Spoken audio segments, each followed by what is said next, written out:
설을 앞두고 선물용으로 건강기능식품 많이 찾으시죠? 건강에 관심이 늘면서 시장 규모도 계속 커지고 있는데요.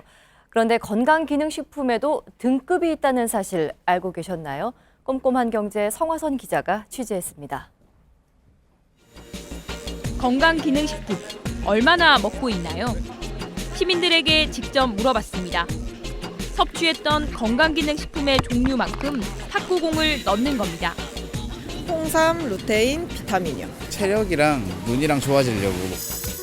저는 조금 전 시민 12분을 만났습니다. 탁구공 48개가 들어가서 이 통이 금세 가득 찼는데요. 시민 한 분당 평균 4종류의 건강기능식품을 복용한 셈입니다. 그런데 이 건강기능식품에 대해 제대로 알고 있을까요?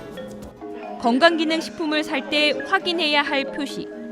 식품의약품안전처가 인증했다는 마크입니다. 또 한 가지 눈여겨봐야 할 것이 있습니다. 바로 건강기능식품의 등급입니다.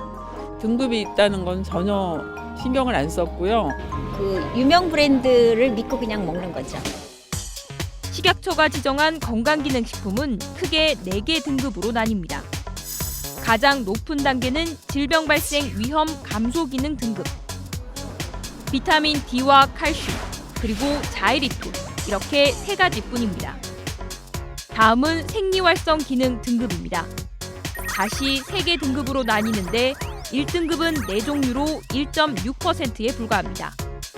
2등급은 85.5%로 홍삼, 오메가3, 글루코사민 등 소비자들이 찾는 대부분의 건강기능식품이 여기에 포함됩니다.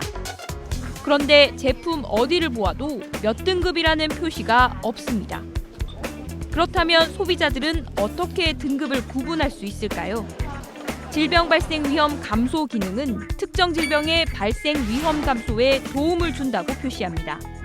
생리활성 기능 1등급은 피로 개선에 도움을 준다는 등 어떤 도움을 준다고 표시하고 2등급은 어떤 도움을 줄 수 있다고 나타냅니다. 반면 3등급은 도움을 줄 수 있으나 관련 인체 적용 시험이 미흡하다고 표시해야 합니다. 그렇다면 등급의 기준은 무엇일까? 생리활성 기능 2등급은 실험실 동물 실험에서 기능성을 나타내고 임상시험 논문이 한 편 이상 있으면 인정됩니다. 3등급은 임상시험 논문이 없어도 등급이 부여됩니다. 굉장히 짧은 기간 동안 소규모 연구가 대부분입니다. 안전성을 대규모 실험을 통해서 입증된 게 아닙니다. 식약처는 생리활성 기능 3등급을 없애고 1, 2등급을 통합하는 방안을 추진하고 있습니다. 하지만 소비자 혼란을 키운다는 우려도 나옵니다. 또 2004년 관련 산업을 키우기 위해 만든 건강기능식품법의 변화가 필요하다는 목소리도 제기됩니다. 인정 과정들을 통해서 시장에서 신뢰를 국가가 부여해 준 것이죠. 또 어떨 때는 굉장히 과도한 소비를 하거나 섭취를 정확하게 선택해서 못하는 이런 문제가 계속 혼란이 시장 안에서 발생하게 되는 것이죠. 설 명절이 다가오면서 건강기능식품에 대한 사전 예약 매출이 지난해와 비교해 2~3배씩 오르기도 했는데요.